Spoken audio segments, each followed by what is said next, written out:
I still haven't played The Witcher 3, Johnny. You really should. I know, it's at this time of the year that we look back as a site and try and figure out what our favourite video games were. And it just kind of struck me that there are a few important ones that I've missed off. And probably the top of that list is The Witcher 3, which you've completed, right? Yes, yeah, I put a lot of time into that game. It kind of arrived at the right time for me where I was ready to jump into a big RPG and just pour like 60 plus hours into it. Were you about to ask me why I haven't played it? I was, yeah. It's about 60 plus hours long, Johnny. Jeez. I just didn't have the weekend to spare when it came out, and then kind of fell a little bit behind. I played some of it. I played like the first kind of area, killed the Griffin. I had a nice time. Okay. But it's just another big RPG, and I feel like I've played a few. You know what? Who's actually to blame? Go on. Dragon Age Inquisition. Right.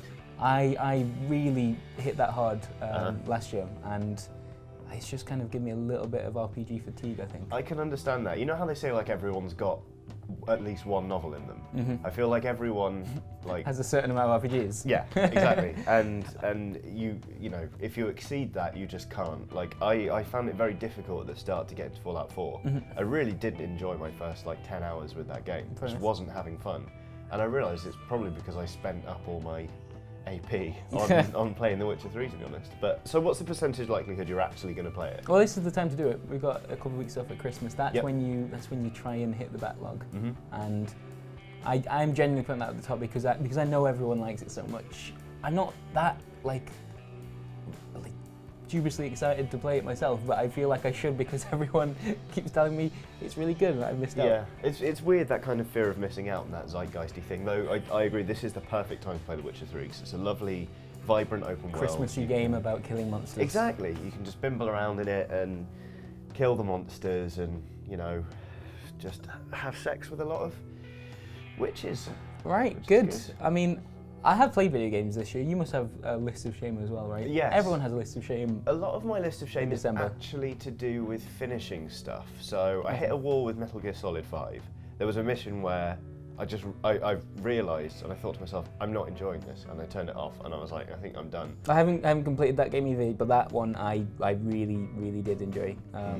Yeah, that is a hell of a stealth game. I don't know if I'll go back to that one, to be honest. Bloodborne is top of my Christmas list. I've played a lot of it, but I got stuck and I stopped playing it for about 6 months. Okay. And then buying the DLC. The DLC's too hard for me to play right now because my character's too low level.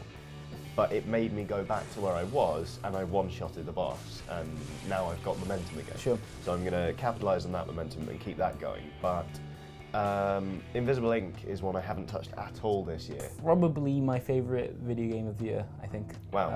Okay. So I'm pretty into like turn-based tactical games anyway. I wouldn't have known. And I didn't necessarily think that genre worked with heist games, but in fact it's the best heist game I've played.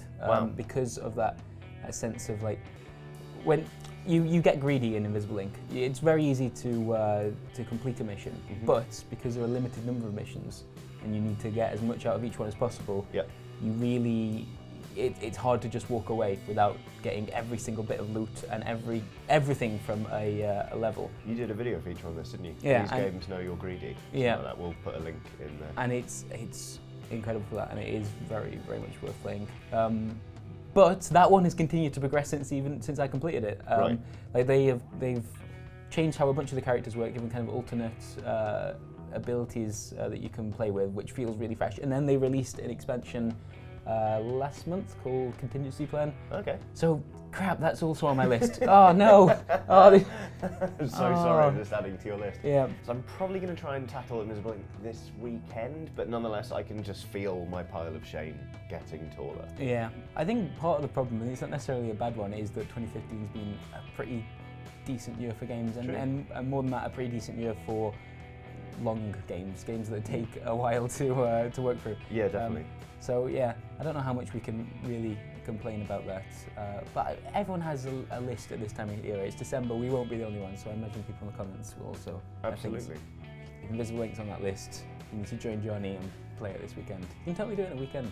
Okay. Have a lovely time. All right. Stressful, very stressful, but lovely all the same. I don't normally equate stress with having a lovely time. That's because you don't do enough heists, my friend. Okay. Fair enough. All right, well, yeah, if you want to share your own list of shame in the comments, that would be lovely. And you should also click the like button, because then our bosses will be pleased with us. That is lovely too. Thank you very much. Bye.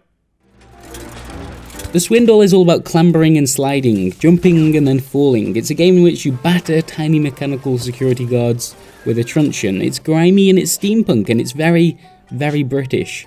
Invisible Ink, on the other hand, exists somewhere in the near future. Here the environments are much more sterile, brightly lit, humorless. It's also a turn-based tactical game that has you controlling not one character, but rather a small team of them.